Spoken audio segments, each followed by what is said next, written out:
గౌరవనీయులు రాష్ట్ర హోంశాఖ మంత్రివర్యులు శ్రీ మహమూద్ అలీ గారు, యువ నాయకులు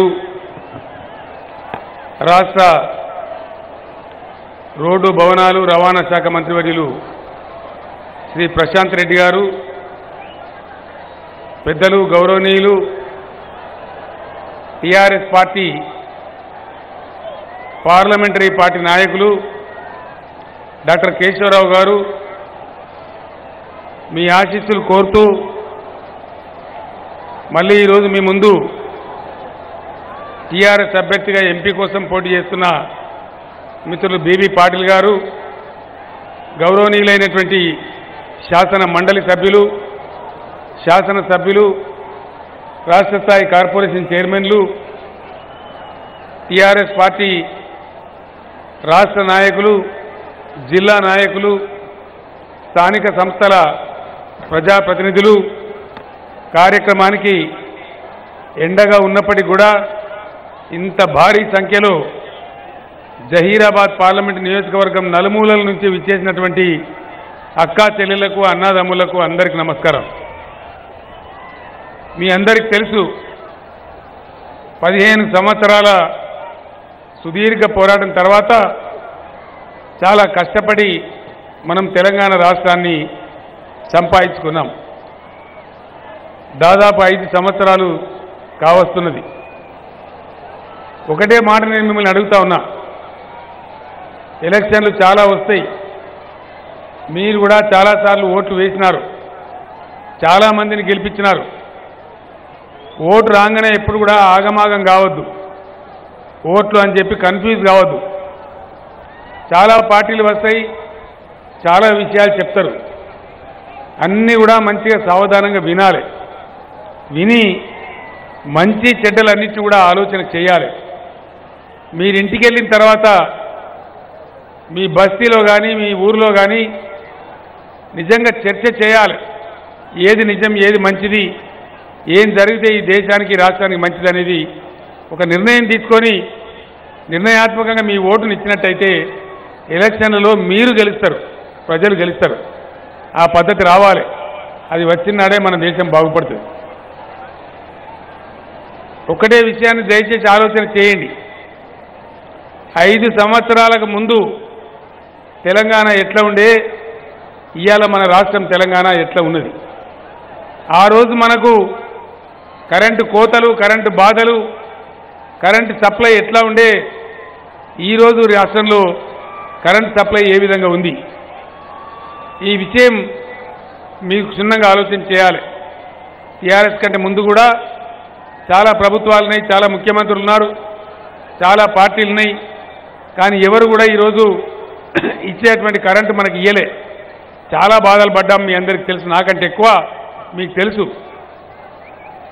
అదేవిధంగా ఈరోజు సంక్షేమ కార్యక్రమాలు, కళ్యాణ లక్ష్మి కావచ్చు, షాదీ ముబారక్ కావచ్చు, పిల్లలకు పెట్టే సన్నబియ్యం కావచ్చు, ముసలివాన్లకు, వృద్ధులకు, వితంతువులకు ఇచ్చేటువంటి పెన్షన్ కావచ్చు, ఇవన్నీ కూడా దేశంలో ఏ ఇతర రాష్ట్రంలో ఈయన సదుపాయాలన్నీ మన దగ్గర జరుగుతూ ఉన్నాయి.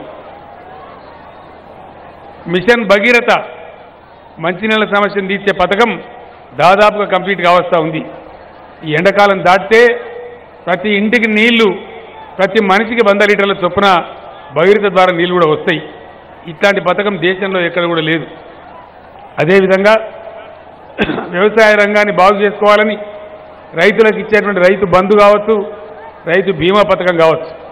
నేను ఇందాక చెప్పినటువంటి పెన్షన్ వచ్చే మే నెల నుంచి పెంచినాం, దాన్ని 2000 రూపాయలు ఇస్తారని చెప్పి నేను మనవి చేస్తా ఉన్నా.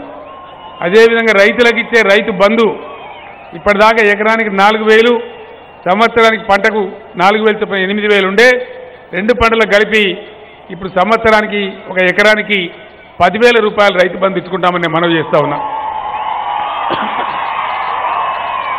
రైతు బీమా దేశంలో ఎవరు అడిగేవాళ్ళు లేకుండే, రైతు చచ్చిపోతే పట్టించుకునే నాతుడే లేకుండే. ఈరోజు ఇండియాలో ఏ రాష్ట్రంలో కూడా లేదు. పెద్ద రైతా, చిన్న రైతా, కులం, మతం లేకుండా 5 గుంటల భూమి పావు ఎకరా భూమి ఉన్న రైతు చనిపోయినా ఏ దరఖాస్తు లేదు, ఏ ఆఫీసు తిరిగే పని లేదు, ఎవరికి 10 రూపాయలు లంచం ఇచ్చే పని లేదు, ఎక్కడ పైరవి చేసే అవసరం లేదు.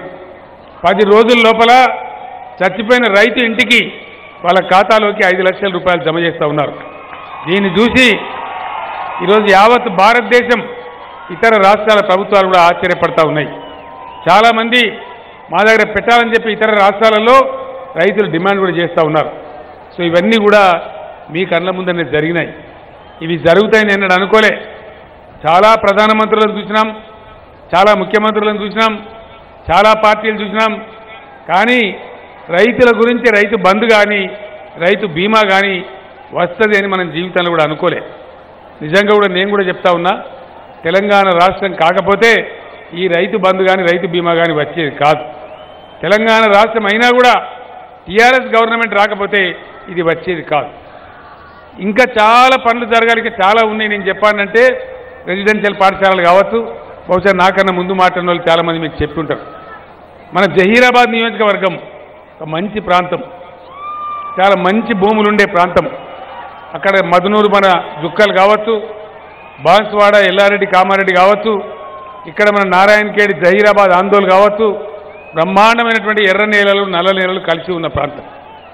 మంచి రైతులు ఉన్నారు ఇక్కడ. మంచి కమర్షియల్ పంటలు కూడా పండిస్తారు. ఆలుగడ్డలు పండిస్తారు, అల్లం పండిస్తారు, చెరుకు పండిస్తారు, బ్రహ్మాండమైన పంటలు పండిస్తారు. సింగూరు మన దగ్గరనే ఉన్నది, కానీ నీళ్లు మనకు రాలే. ఈ మధ్యలోనే ఆందోళన నియోజకవర్గానికి ఒక 40,000 ఎకరాలకు నీళ్ళు ఇచ్చుకున్నాం. బాబు, బాబు, మీరు కొద్దిమంది డిస్టర్బ్ చేసి దయచేసి కూర్చోండి. మీరు నలుగురు లేచి 1 నిమిషంలో కూర్చోవాలి ప్లీజ్. మీరు పార్టీ కార్యకర్తలు కాబట్టి డిసిప్లిన్ పాటించి 1 మినిట్లో కూర్చోవాలి. దయచేసి కూర్చోండి ప్లీజ్. మనం నలుగురం ఇంతమంది ఉన్నారు కదా, 1,00,000 మంది ఉన్నారు, మనం డిస్టర్బ్ చేయకూడదు. సింగూరు నుంచి నీళ్లు తీసుకునే పద్ధతి మొన్ననే మనం మొదలు పెట్టుకున్నాం. 40,000 ఎకరాలకు తీసుకుంటాం. నేను ఒక్కటే మాట మీ బిడ్డగా నేను మనవి చేస్తా ఉన్నా. సరే, ఇవాళ మనం సిద్దిపేట జిల్లా, మెదక్ జిల్లా, సంగారెడ్డి జిల్లా 3 జిల్లాలైనాం. పక్కన జైరాబాద్ నియోజకవర్గంలో కామారెడ్డి జిల్లా కూడా ఉంది. కానీ నేను కూడా బేసిక్గా ఇదే జిల్లా బిడ్డను, మీ బిడ్డనే, ఈ మట్టిలో పుట్టినవాడినే. నారాయణఖేడ్ జహీరాబాద్ ఆందోళన నియోజకవర్గం ముఖ్యంగా నేను ఎంత తిరిగిందో మీకు తెలుసు. ఆందోళన నియోజకవర్గ వాసులకు తెలుసు, ఇక్కడ నాయకులకు తెలుసు. ఆందోళన పట్టణంలో కానీ జోగిపేట పట్టణంలో కానీ అనేకమైనటువంటి పాదయాత్రలు కూడా నేను చేసిన, నాకు ఆ జ్ఞాపకాలు ఇంకా కూడా ఉన్నాయి. నేను రవాణా శాఖ మంత్రిగా ఉండే రోజులలో ఈ ప్రాంతం అంతా కూడా చాలా విస్తృతంగా నేను తిరిగిన, నాకు అంతా కూడా గుర్తున్నది. ఇక్కడ కావాల్సింది ముఖ్యంగా అది మన జుక్కల్ నియోజకవర్గం కావచ్చు, కామారెడ్డి, ఎల్లారెడ్డి, బాన్స్వాడ కావచ్చు. ఇక్కడ మన దగ్గర నారాయణఖేడ్, జహీరాబాద్, ఆందోళన నియోజకవర్గం కావచ్చు. మనకు సాగు నీళ్లు రావాలి. కరెంటు బాగైంది, మంచినీళ్ళు వస్తున్నాయి, వస్తాయి. ఇంకెనక ముందో ఈ ఎండాకాలం జరిగితే తిప్పలన్నా ఓర్చుకోవాలి. వచ్చే వర్షాకాలం నుంచి ఇబ్బంది లేకుండా వస్తాయి. కానీ మెయిన్గా మనకు రైతాంగానికి కావాల్సింది 2 విషయాలు ఇక్కడ ముఖ్యమైనవి ఉన్నాయి. ఒకటి, పారిశ్రామికంగా జహీరాబాద్లో నిమ్స్ స్థాపన జరుగుతూ ఉంది. 3,000 ఎకరాలు ఇప్పటికే తీసుకున్నాం. అక్కడ దాదాపు ఇంకొక 7,000-8,000 ఎకరాలు తీసుకుంటా ఉన్నాం. 2 లక్షల మందికి అక్కడ ఉద్యోగాలు వచ్చే అవకాశం ఉంటుందని నేను మనవి చేస్తా ఉన్నా. ఒకసారి నిమ్స్ కంప్లీట్ అయితే దాదాపు 2 లక్షల మందికి అక్కడ ఉద్యోగాలు వచ్చేటువంటి అవకాశం ఉంటుంది. పారిశ్రామికంగా ఈ ప్రాంతం, ఈ జహీరాబాద్ నియోజకవర్గం చాలా ప్రసిద్ధి, చాలా బాగా ఉంటుందని నేను మనవి చేస్తా ఉన్నా. నీళ్ల గురించి మీరు రందిపడే అవసరం లేదు. కాళేశ్వరం ప్రాజెక్టు మీరు రోజు టీవీలలో, పేపర్లలో చూస్తూ ఉన్నారు. ఇవాళ కూడా ఎవరో ఒక పేపర్ ఆయన రాసిండు, కాళేశ్వరం కాదు వేగేశ్వరం చాలా వేగంగా ప్రపంచంలోనే ఎక్కడ లేని విధంగా జరుగుతూ ఉందని చెప్పి రాసినారు. సంతోషం. 80,000 కోట్ల రూపాయలతోని మనం ఆ ప్రాజెక్ట్ కడతా ఉన్నాం. అక్కడ ఎంతంటే అంత నీళ్లు తీసుకోవడానికి అవకాశం ఉంది. మన దగ్గర ఈ నియోజకవర్గాలకు 7 నియోజకవర్గాలకు మీ బిడ్డగా నేను మీకు హామీ ఇస్తా ఉన్నా. 600 అయినా సరే, ఇంకో 2-3 వేల కోట్లు ఖర్చు అయినా మంచిదే. ప్రతి నియోజకవర్గానికి ఏడిటికి ప్రతి నియోజకవర్గానికి 1,00,000 ఎకరాలకు నీళ్లు తెచ్చే బాధ్యత నాది. నా మాట విశ్వాసం ఉంచమని మనవి చేస్తా ఉన్నా. ఈ 1,00,000 ఎకరాలకు కూడా ఏదో డ్రామా ఎప్పుడో 10 ఏళ్లకు 20 ఏళ్లకు వస్తుందని కాదు. రాబోయే 2-2.5 సంవత్సరాలలో ఈ ప్రాంతంలో ఈ జహీరాబాద్ పార్లమెంట్ నియోజకవర్గంలో 7.5 లక్షల ఎకరాలకు నీళ్లు తెచ్చిచ్చే బాధ్యత నాది అని మనవి చేస్తా ఉన్నా.